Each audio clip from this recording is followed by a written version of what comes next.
Assalamualaikum warahmatullahi wabarakatuh. Perkenalkan, nama saya Mona Lisa dari Prodi Biologi, Fakultas Sains dan Teknologi, Universitas UIN Araniri, Banda Aceh. Nah, di kesempatan kali ini saya ingin membuat video.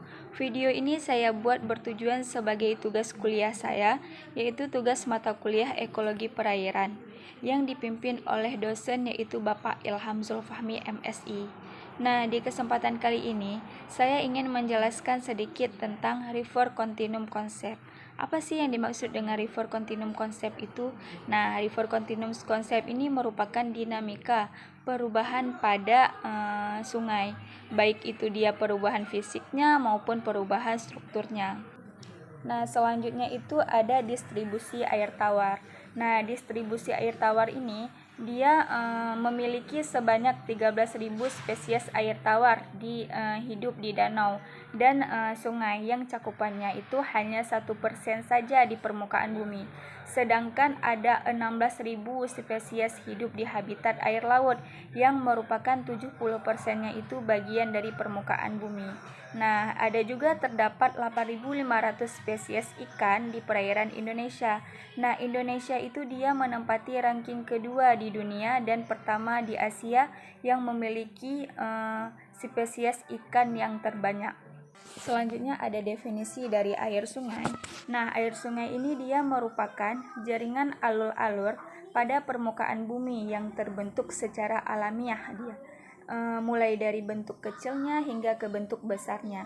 Air hujan ini yang turun jatuh di permukaan bumi itu sebagian kecil dia menguap, sebagian besar dia mengalir dalam bentuk-bentuk kecil, kemudian menjadi alur seterusnya. Kemudian dia mengumpulkan menjadi satu alur utama. Nah, alur utama ini dapat dikatakan sebagai sungai. Sungai itu tempat menampungnya curahan hujan.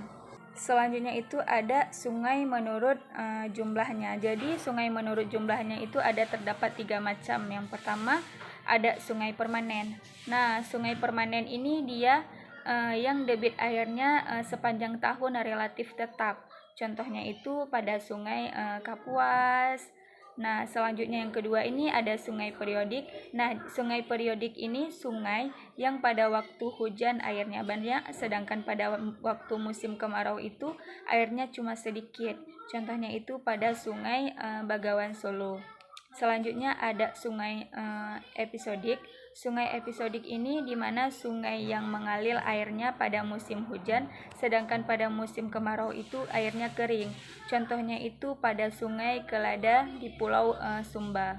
Selanjutnya ada karakteristik sungai. Nah, karakteristik sungai itu dia mengalir searah. Dasar sungainya dan tepinya itu tidak stabil. Bentuknya itu memanjang, relatif dangkal. Biotanya itu terdapat tasi dengan aliran searah kekeruhannya. Pertukaran nutriennya lebih besar. Ada juga terdapat kelompok tropik organisme komunitas sungai. Yang pertama itu ada kelompok autotrof. Kelompok autotrof ini contohnya itu seperti makropita, alga penempel.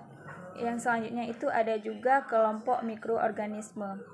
Mikroorganisme ini ada bakteri, contohnya ada jamur, dan ada juga kelompok grazer.